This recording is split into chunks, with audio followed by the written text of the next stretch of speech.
Alright, so we are going to analyze through Tipcast my poetry analysis of When I Heard the Learned Astronomer by Walt Whitman, which you can find on page 813 of our textbook.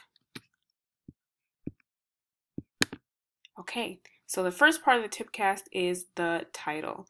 And so my first impression of the title was kind of two things. So from the title, I thought the poem would be about false pretenses of academia, not the, academics is not the way of the world, it is all fake, something like that.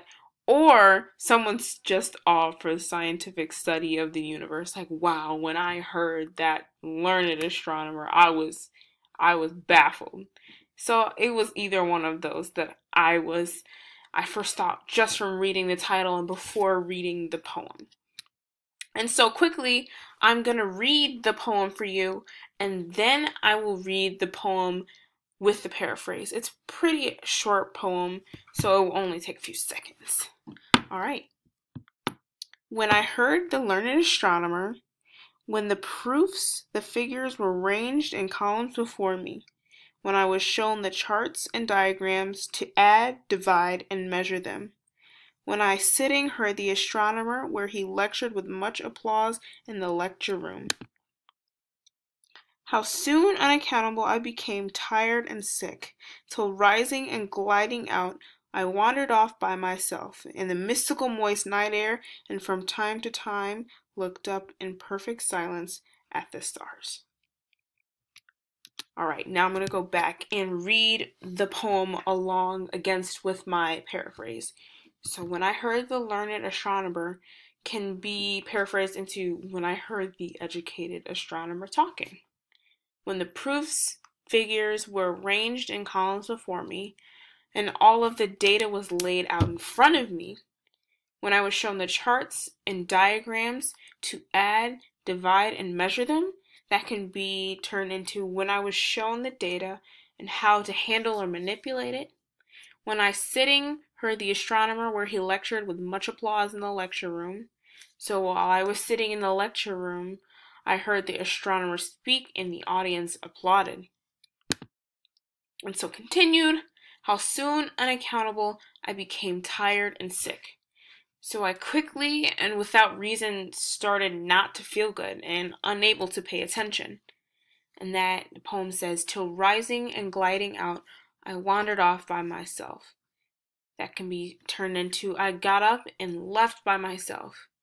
In the mystical, moist night air, and from time to time, so in the intriguing night sky, I often, looked up in perfect silence at the stars. I stared in awe at the sky. So that's just a paraphrase, just so we have the gist of the poem outside of the poetic language.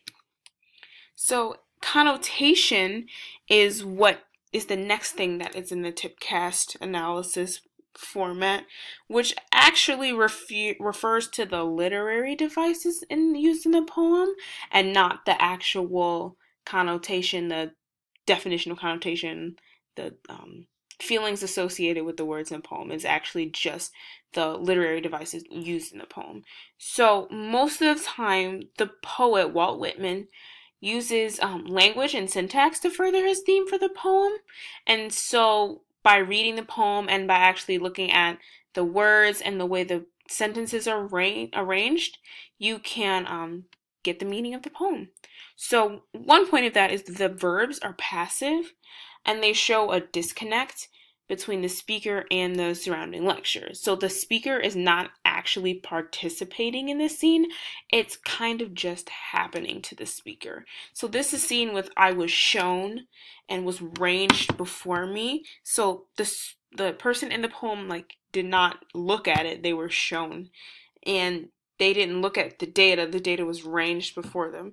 And they didn't listen, they heard. So the scene is kind of happening without the person in the poem. And that's important. And so harsh sounding words show the disdain of the speaker. So those are those one syllable harsh sound words like tired and sick. Instead of using other words like wasn't feeling good or started to feel not fun. The poet Walt Whitman actually chooses to use words like tired and sick, the one-syllable, quick, harsh-sounding words to show the actual disdain of the speaker. And so continued, so the surreal and soft verbs show a shift in the speaker. So these are words like rising and gliding. These are more softer sounding verbs. And this is how you can see the change in the speaker in the poem. Well, not even a speaker, a participant in the poem. The participant in the poem is rising and gliding. These are words outside of harsh analytical words. And so active verbs in the second half of the poem show the speaker takes a non-scientific action to discover nature. So I wandered. In contrast to words like ranged, data, charts, diagrams. So I wandered. There's no analytical, scientific meaning, like one meaning to the word I wandered kind of has a connotation in the literal definition of just aimlessly kind of searching. And so the alliteration of the soft M sounds show the actual beauty of the nature that the speaker sees for him or herself. So that's the mystical, moist night air. And so by the time we get to the end of the poem, we are seeing like this beauty and the experience that the speaker has. Okay, the next part of the tipcast is the attitude. And attitude are the tones, the actual like tone words and the tones that the poet has throughout the poem. So although the speaker's attitude is definitely not the same throughout the poem, there are some really good words that describe those attitudes. So at first we have rigid and frugal. So these words are harsh and emotionless, like science often is, or the way that science is taught, or the way that academia is. So those are, even just starting with the word astronomer, it's kind of an uncommon, scientific, detached word. Like an astronomer is not your neighbor, probably, and something that people can't easily relate to. So that goes back to the speaker, the participant in the poem, not actually participating in the poem, but just having the world happen around him or her at first. And so those tones shift to stifling. So that would incorporate the scientific data and the lecture. So those are your charts, proofs, figures, measure, add, divide. So these are like the stifling, unemotional. They have no connotation, again, in the literal sense with like actual emotion. They are just charts. They are just proofs. They are just data. You just add, divide. There's nothing else. And so the next tone word is captivating. So this is when we get some type of new tones. So this is referring mostly to the night sky that the speaker discovers when the speaker says perfect silence, stars. And we know that scientific world truly isn't perfect, and that is why we have science, to study an imperfect world. But the speaker can understand the world better outside of academia, so experiencing, wandering, gliding into the world for the speaker is perfect. And the stars kind of a representation of like magical, distant, but still tangible in a way that science is not. And so another tone word is magical and breathtaking. So the speaker sees the beauty of the sky outside of science, like rising, gliding, wandered, mystical again. So these are words that don't have that academic, that analytical definition. They are just describing how the speaker went and how they experienced the world, how he or she experienced the world. And so the next part of the tipcast are the shifts. And these are the changes within the poem. So there are three main shifts in the poem that are most obviously denotated by the language. And the shifts are from theoretical learning, so learning in theory through academics, through books, through lectures that we first have in the first half of the poem, to experience, tactile, kinetic, touching, experiencing based learning that the speaker does.